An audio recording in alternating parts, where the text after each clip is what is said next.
성탄주일입니다. 저는 성탄에 대해서 생각을 해보니까 인류 최고의 날이더라고요. 제 후배 목사님이 느닷없이 근거 없이 문자를 보내왔어요. 성탄은 최고의 날이 아닙니다. 깜짝 놀랐어요. 저는 오늘 설교 제목까지 인류 최대의 날로 잡았는데 그때 이렇게 말을 했다. 인류 유일의 날입니다. 그 말이 그 말 같긴 하더라고요. 예. 성탄은 인류 최고의 날, 최대의 날, 유일한 날인 줄 믿습니다. 할렐루야. 성경에 보면 인류 역사의 최대의 날이 몇 군데 있더라고요. 첫 번째는 하나님이 천지를 창조하시니라. 할렐루야. 예, 천지 창조의 날이 최대의 날이에요. 지금도 어딘가 천지가 창조되었다는 소식을 들어본 적이 있습니까? 이것은 유일이고 최고 최대의 날이에요. 그래서 하나님은 천지를 창조하신 후에, 우리 인간을 창조하신 후에 하나님이 감탄하셨어. 하나님 자신이 창조하셔놓고도 너무 좋아서 오 원더풀, 하나님 보시기에 심히 좋았더라. 엄청난 사건이 일어나게 된 겁니다.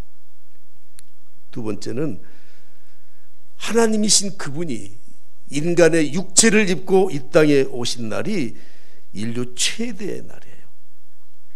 타 종교에서는 뭐 환생설이라고 해서 과거에 살았던 생애를 이 땅에 다시 태어난다 그런데 그건 터무니없는 거짓말이고요. 하나님이신 그분이 인간의 몸을 입고 이 땅에 오신 것이야말로 인류 최대의 날입니다.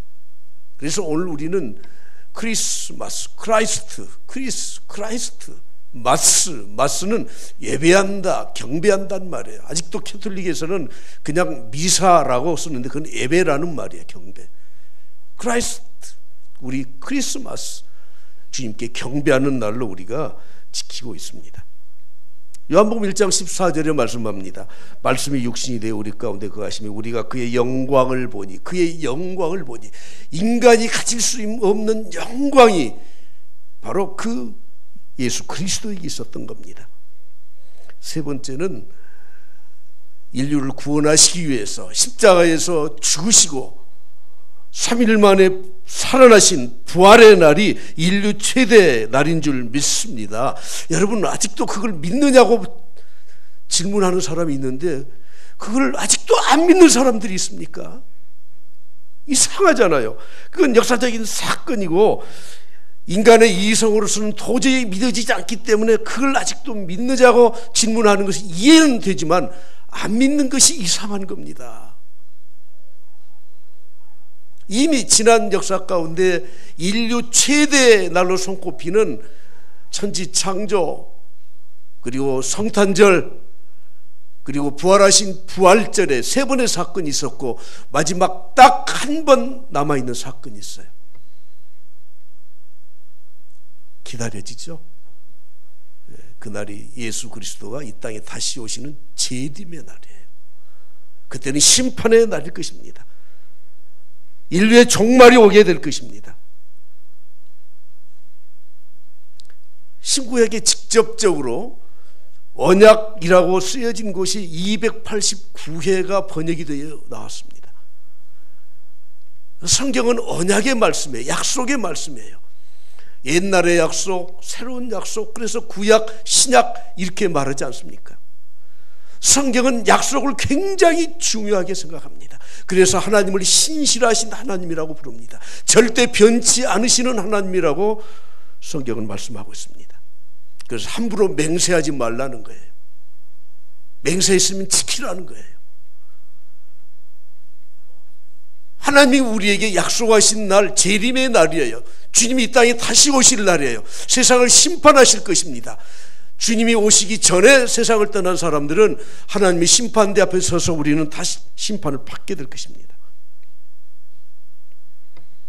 오늘 성탄절이기 때문에 제가 국가에서 발행하는 캘린더를 봤더니 기독탄신일 그렇게 써 있더라고. 기독이 누굽니까? 예수님이셔요. 중국어에 그리스도를 기독이라고 한자어로 썼어요. 그걸 우리는 그대로 갖다 썼어요. 중국 발음에는 지두 그렇게 됐 지두. 기독이라는 말을 우리는 모르고 기독교라고 자꾸 말을 여러분들이 하는데, 기독이라는 말이 무슨 뜻이라고요? 그리스도, 크라이스트, 그리스도라는 말이에요. 국가에서 공식 발행하는 캘린더에 기독탄신일로 쓰여 있어요. 근데 그걸 본받아서 이제는 부타탄신일 또 썼더라고. 인간은 탄신이 아니에요. 탄신할 수 없어요. 오직 하나님이신 그분이 인간의 몸을 입고 오셨기 때문에 최극존칭을 써서 탄신일로 쓰게 되었던 겁니다. 인류 최대의 날, 성탄절입니다.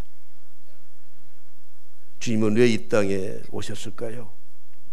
구원을 선포하시기 위해서 오셨다고 말씀합니다. 오늘 주일학생들 같이 이렇게 예배를 드리는데 퀴즈 낼게. 예수님의 본명이 뭔지 아세요? 예수님의 본명. 우리 어른들이 긴장을 하시구나. 그런 것도 있었어요. 그러고 예수님의 이름은 성경에 수도 없이 여러 종류의 이름이 나와요. 나는 목자다, 나는 어린 양이다. 수도 없는 예수님을 지칭하는 단어들이 나오고 이름이 나오지만 예수님의 본명, 원래 이름이 뭡니까? 빌립보서 2장 6절에 말씀합니다. 그는 근본 하나님이시나. 그는 근본 하나님. 그는 근본 하나님의 본체셔요. 그러므로 예수님의 본명은 하나님이에요. 예수님의 본명이 뭐라고요? 하나님. 하나님이셔요. 예수님은 하나님이셔요. 그게 본명이셔요. 태초에 말씀이 계시니라. 말씀이 하나님과 함께 계셨으니 이 말씀은 곧 하나님이시라. 그 말씀 로고스가 예수님이고 예수님이 곧 하나님이다. 그래서 예수님의 본명은, 원래 이름은 하나님이셔요. 그런데 예수님을 지칭하는 이름들은 성경에 수백 가지가 나와요. 오늘 우리가 읽었던 마태복음 1장 21절 말씀에 보면 이름을 예수라 하라. 예수라 하라. 예수, 지저스. 예수라는 말의 뜻이 뭐죠? 자기 백성을 그 죄에서 구원할 자이십니다. 구원자, 그런 뜻이에요. 구원자. 오늘 23절의 말씀을 보면은 그의 이름은 임마누엘이라 하라. 임마누엘, 임마누엘. 임마누엘. 저는 참 기분이 좋더라고요. 제가 임가예요, 임가. 근데 예수님도 임신 것 같아서. 임마누엘이 무슨 뜻입니까? 하나님이 우리와 함께 계시다, 그런 뜻이에요. 함께 계셔요. 그리스도라는 말은 구약에서는 메시아라고 불러요. 히브리어는 메시아, 헬라어로는 그리스도, 영어식으로 발음하면 크라이스트, 중국식으로 말하면 지구. 구원자예요, 구원자. 마태복음 1장 1절에 말씀합니다. 아브라함과 다윗의 자손 예수 그리스도의 계보다. 그리스도. 예수님의 또 다른 이름이 있어요. 그건 어린 양이에요. 어린 양. 세상 죄를 지고 가는 어린 양이로다. 보라, 세상 죄를 지고 가는 하나님의 어린 양. 이 세상을 구원하시기 위해서 오신 그리스도께서 인간의 몸을 입으시고 우리를 구원해 주시기 위해서 어린 양이 되셔서 십자가에서 죽으셨다고 성경은 말씀합니다. 요한복음 10장에 보면 나는 선한 목자다. 예수님을 가리켜서 선한 목자라는 거예요. 선한 목자는 양들을 위하여 목숨을 버리거니와, 선한 목자가 되셔서 나를 지켜주시기 위해서 자신의 목숨을 버리셨던 분이십니다. 히브리서 4장에서는 이렇게 말씀합니다. 우리에게 큰 대제사장, 그냥 제사장이 아니에요. 대제사장, 그냥 대제사장이 아니에요. 큰 대제사장, 유일하신 대제사장, 우리를 대신해서 속죄의 제물로 바쳐지시고, 그리고 지금도 하나님 보좌 우편에서 우리를 위해서 친히 간구하시는 대제사장이라고 성경은 말씀합니다. 한 가지만 더 소개하겠습니다. 예수님의 본명이 뭐라고요? 하나님이에요. 그러나 예수님을 지칭하는 수많은 이름이 신구약 성경에 수백 가지가 있지만 오늘 대표적으로 제가 7가지를 소개하고 있습니다. 주님은 심판의 주님으로 이 땅에 오셔요. 그래서 만왕의 왕이요 만주의 주라고 말씀하고 있습니다. 우리는 그런 예수 그리스도를 믿는 겁니다. 그분이 이 땅에 태어나신 날이 성탄절, 크리스마스, 오늘입니다. 그러므로 주님이 이 땅에 오신 것은 구원을 선포하러 오셨던 것입니다. 이 모든 이름, 7가지를 소개해드리는 이 모든 이름의 핵심은 바로 구세주예요. 세상을 구원하시기 위해서 오신 메시아, 그런 뜻이죠. 구세주예요. 구세주. 성탄절은 이 땅에 유일한 구원자가 태어나신 날입니다. 그래서 오늘 본문에서 21절에 이렇게 말씀하고 있습니다. 아들을 낳으린 이름을 뭐라고 하라고요? 예수라라. 예수라는 이름의 뜻이 뭐예요? 그가 자기 백성을 그들의 죄에서 구원할 자이신 것입니다. 오직 예수 그리스도의 능력으로 자기 백성을 구원할 자예요. 그들의 죄로부터 구원해 주실 분이라고 말씀합니다. 그러므로 주님의 구원은 죄의 세력에서, 죄의 속박으로부터, 우리가 책임져야 될 죄책감으로부터, 그리고 우리가 지옥으로 갈 수밖에 없는 죄의 결과로부터 우리를 구원해 내신 분이 바로 예수 그리스도이십니다. 제가 자주 말씀드리지만 세상에서 누구도 자신이 구세주라고 선포할 사람이 아무도 없습니다. 자격이 없습니다. 그렇게 말하는 사람도 없습니다. 사도행전 4장 12절의 말씀하죠. 다른 이로서는 구원을 받을 수 없나니 천하 사람 중에 구원을 받을 만한 다른 이름을 우리에게 주신 일이 없다는 겁니다. 내가 예수님을 믿었다는 것은, 하나님을 믿고 하나님의 자녀가 되었다는 것은 내가 구원받았다 하는 그런 의미를 포함하고 있습니다. 그러므로 우리는 예수님을 믿는 것은 예수님의 구속의 은혜를 믿는 것입니다. 예수님이 이 세상에 구원자로 오신 증거 가운데 하나는 천사들의 선언이 있었고, 그리고 성령으로 동정녀 마리아에게 탄생하신 바로 그 사건이 그것을 증명해 주고 있습니다. 성탄의 가장 큰 의미는 우리를 구원하러 오신 예수 그리스도. 그 구원하신 예수 그리스도는 23절에 임마누엘이라는 이름을 또 가지셨습니다. 임마누엘이 무슨 뜻입니까? 우리와 함께 계시다는 뜻입니다. 이미 2000년 전에 이 땅에 오신 주님, 이젠 보혜사 성령을 통해서 우리에게 함께 하시고 하나님의 말씀을 통해서 우리에게 함께 하시는 분이십니다. 볼지어다 내가 세상 끝날까지 너희와 항상 함께 있으리라 말씀하신 것처럼 오늘 이 자리에 우리 주님이 함께 계신 줄 믿습니다. 내가 힘들고 어려울 때도 함께 계시는 줄 믿습니다. 내가 어느 곳에 가든지 지구 끝에 거할지라도 주님은 나를 떠나지 아니하시고 나와 함께 계실 줄 믿습니다. 그러므로 임마누엘이신 예수 그리스도, 그분이 나와 함께 계시는 것은 경건의 비밀입니다. 주님은 육신을 입으시고 인간과 함께 하시기 위해서 오신 그런 분이십니다. 하나님의 본체이신 그분이 인간의 육체 안에 거하신다는 것은 가장 고통스러운 일일 것입니다. 그러나 이 땅에 인간의 몸을 입으시고 가장 낮은 자리에서 섬기는 자로 이 땅에 오셨습니다. 그래서 주님은 이렇게 말씀하십니다. 인자가 온 것은 섬김을 받으려고 온 것이 아니다. 도리어 섬기려 하고 자기 목숨을 많은 사람의 대속물로 주려 오셨다고 말씀을 하고 있습니다. 인간은 누구도 이런 일을 할 수 없습니다. 이런 일을 흉내낼 수도 없습니다. 그러므로 오늘 우리 안에는, 내 안에는 내가 하나님의 자녀가 되었다면, 내가 예수 그리스도를 믿는다면, 하나님의 살아계심을 믿는다면 내 안에 성령의 영이, 예수 그리스도의 영이 내 안에 함께 계신 것을 우리가 확신하고 살아야 돼. 그것을 성경에서는 따라서 합시다. 믿음의 비밀. 마음에 안 들면 말을 잘 안 더라고요. 자, 따라서 합시다. 믿음의 비밀. 믿음의 비밀이에요. 비밀은 나와 당사자밖에 몰라요. 누구도 몰라요. 믿음의 비밀이 있으십니까? 내 안에 예수 그리스도께서 계신 하나님의 영이 계신 이 비밀을, 나만 알고 있는 이 비밀을 여러분들이 간직하고 살고 계시냐 그 말이에요. 요한계시록 2장 17절에 버가모 교회라는 교회에 하신 말씀이 있어요. 귀 있는 자는 성령의 교회들이 하시는 말씀을 들을지다야. 이기는 그에게는 내가 감추었던 만나를 줄 것이다. 또 흰 돌을 줄 것이다. 그 돌 위에 새 이름을 기록한 것이 있나니, 다 같이 시작.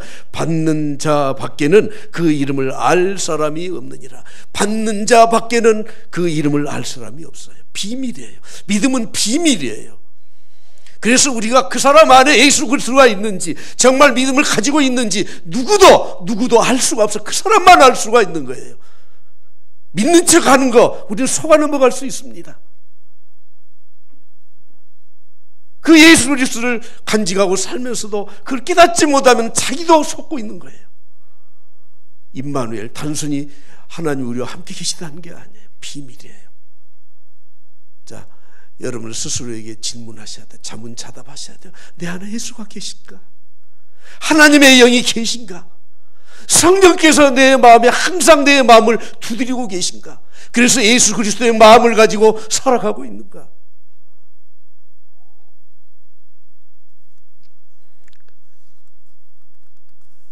그래서 이런 책을 썼잖아요. 예수라면, 아니 삼양라면, 롯데라면이 아니고 예수님이시라면 어떻게 할까? 길가에서 굶주리고 쓰러져가는 저 사람을 보고 예수님이라면 어떻게 하셨을까? 이태원에 참사가 났을 때 예수님이라면 어떻게 하셨을까? 세월의 고통 가운데 아직도 그 신음에서 헤어나지 못한 그 유족들을 볼 때 예수님이라면 어떻게 하셨을까? 받은 자만 알 수 있어요. 비밀이에요, 비밀. 그래서 교회의 직분자들을 세울 때 성경은 이렇게 말씀합니다. 깨끗한 양심에 믿음의 비밀을 가진 자라야 할 것이다. 깨끗한 양심해야 돼. 그리고 믿음의 비밀이 있는 자만이 하나님의 교회를 섬길 수 있다고 말씀합니다. 찬송가 305장, 나 같은 죄인 살리신, 이 찬송을 작사했던 존 뉴턴 목사님이라는 영국 목사님은 꿈을 꾸었대요. 근데 참 목사다워 천국 가는 꿈을 꾸었대. 야, 제가 지난번에 목사님들하고 이야기했더니 그 목사님 요즘 너무 힘들대. 잠을 잘 때 막 고성을 지른대요. 막 고성을 지른대. 그리고 뭐 스트레스가 이렇게 많아요. 요즘 내가 스트레스가 좀 많아요. 어떤 분은 막 주먹을 쥐고 허공에다가 막 주먹질을 해서 사모님이 얼굴을 다쳐가지고는 이제 같이 잠을 잘 수가 없대요. 각방 쓴대요. 여러분, 꿈에 나타나는 것은 우리의 무의식이라고 대강 그렇게 말하잖아요. 존 뉴턴 목사님은 노예 상인을 하다가 자기가 노예가 되어버렸어, 빚 때문에. 그런데 어떻게 해서 목사가 됐어요. 그리고 305장 대표적인 그 가사를 작사를 했어. 존 뉴턴 목사님이 천국에 갔더니 3번 깜짝 놀랐어. 천국에 갔더니 왜 놀랐겠어요? 첫째, 꼭 와 있을 사람이 없다는 거예요. 그분 열심히 교회 다녔거든요. 열심히 섬겼거든요. 교회에서 저런 사람 아니면, 저렇게 착한 사람 아니면 누가 천국에 가? 그런데 아무리 봐도 보이지를 않는 거야. 보이지를 않아요. 두 번째 또 놀랬어.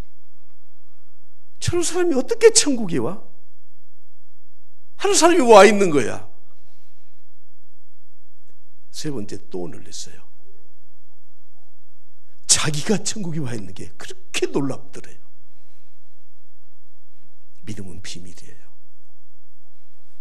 하나님과의 비밀이 있어야 돼. 임마누엘, 말로만 하나님이 함께 계시다는 게 아니에요. 착한 양심과 비밀이 있어야 돼요. 주님은 바로 그 비밀, 나와 함께 하시기 위해서 이 땅에 오신 분이십니다. 그러면 성탄을 맞이해서 나는 어떻게 해야 될 것인가 하는 겁니다. 따라서 합시다. 성탄을 선포하자. 아니, 그것도 못하면 어떻게 선포를 하시겠습니까? 자, 기쁨을 선포하자. 선포는 밖으로 내서 표현해서 알리는 게 선포예요. 내가 임마누엘이신 예수 그리스도를 경험했다면, 나를 구속해 주신 하나님의 은혜를 경험했다면 당연히 선포해야 되는 겁니다. 선포하기 위해서 먼저는 내가 기뻐할 수 있어야 되는 겁니다. 동방의 박사들은 메시아의 별을 보고 베들레헴에 갔습니다. 중간에 별이 없어졌다가 잠깐 없어졌다 나타났잖아요. 그때 마태복음 2장 10절에 말씀하기를 그들이 별을 보고 크게 기뻐하고, 최상급을 쓰면서 이것도 반복해서 크게 기뻐하고 기뻐하더라. 오늘 예배 마치면서 부를 찬송이 125장 기쁘다 구주 오셨네요. 아이작 왓츠라고 하는 영국 목사님이 작사했고, 독일의 핸델이 작곡을 했고, 미국의 로엘 메이슨 목사님이 이걸 편곡을 해서 우리 찬송가에 들어왔어요. 기쁘다 구주 오셨네. 그건 좀 더 같이 부릅시다. 예, 그때 막 해야 돼. 저는 예배 시간에 우리 교회에게 트럼펫, 트롬본 주자들이 있었으면 좋겠어. 구세군에서는 항상 그 나팔이 있잖아요. 빵빵빵빵 울리는. 기쁘다 구주 오셨네. 저는 전율을 느껴요. 저는 이곳을 개척하면서 그런 생각을 했거든요. 성탄절 되면 그냥 막 찬양도 하고 싶다. 여러분, 기쁨은 선포해야 되는 거예요. 내 안의 기쁨을 내가 먼저 경험하고 그걸 밖으로 표현하는 것, 그 표현하는 방법 가운데 그냥 소리를 치는 것도 있지만, 이런 이 음악과 이런 예술 활동과 서로 합창을 하면서 연주하면서 선포하는 방법도 있지 않습니까? 목자들은 천사들이 전해준 예수 그리스도의 탄생의 소식을 이렇게 표현하고 있습니다. 누가복음 2장 10절부터 11절을 보시면, 천사가 이르되 무서워하지 말라, 보라 내가 온 백성에게 미칠 큰 기쁨의 좋은 소식을 너희에게 전하노라. 오늘 다윗의 동네에 너희를 위하여 구주가 나셨으니 곧 그리스도 주시라고 말씀하고 있습니다. 여러분, 우리가 성탄절에 해야 될 일, 이미 대속의 주로 오신 예수 그리스도 우리가 믿었습니다. 하나님의 영이신 그리스도의 영이 내 안에 계셔서 우리는 임마누엘의 삶을 살아갑니다. 그렇다면 우리는 어떻게 해야 돼요? 이걸 선포해야 돼요. 내 안에 있는 것을 선포해서 하나님께 영광을 돌리고, 그리고 믿지 않는 자들에게 이 구원의 소식을 선포해야 돼요. 크리스마스라는 말은 이미 말씀드린 것처럼 크라이스트, 예수 그리스도, 마스, 예배하는 날, 경배하는 날이라는 그런 뜻입니다. 그러므로 오늘 우리가 성탄절이 주일이 되어서 오늘 한 번 예배를 드리지만 하나님 앞에 꿇어 엎드려 경배하고 옥합을 깨뜨려 주님 앞에 바친 마리아처럼 여러분들이 감사하는 마음으로 하나님을 찬양할 수 있길 바랍니다. 그리고 무엇보다도 우리 주님 이 땅에 오신 목적과 마찬가지로 복음으로 이 땅을 회복하고, 할렐루야, 복음으로 치유하고, 할렐루야, 예수 그리스도의 능력으로 하나님의 교회와 여러분들의 가정이 새롭게 되는 은혜와 축복이 있기를 간절히 축원합니다.